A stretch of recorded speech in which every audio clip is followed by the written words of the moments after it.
Moisissures, plâtre détrempé, le milieu de vie de Sarah D'Angelo s'était à peine remis des inondations du 1er juillet quand l'eau a émergé du sol lundi. You wake up every day.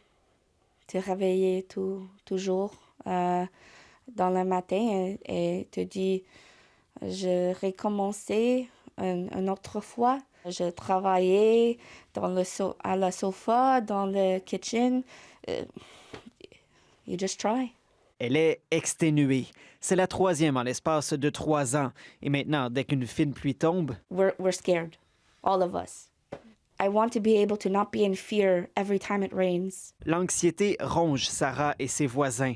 Un sentiment qui se fait sentir aux 4 coins de la ville. J'ai cette expérience tout partout dans le quartier où il y a beaucoup de maisons qui ont eu cette inondation plusieurs fois.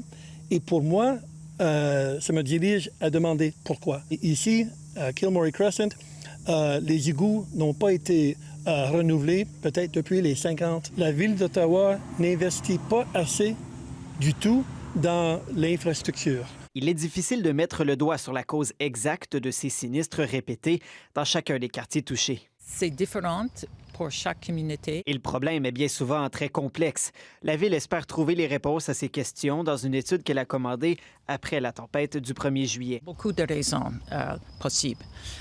Peut-être c'est le système d'aigus, peut-être c'est les fossés. Est-ce qu'il est nécessaire d'avoir plus de capacité pour les dégâts de l'eau?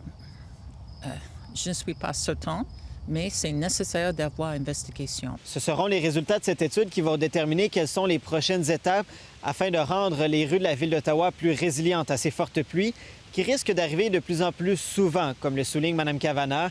En attendant ces réponses, elle ne peut que recommander aux résidents de se préparer à affronter les aléas de la météo. Ici Antoine Fontaine, Radio-Canada, Ottawa.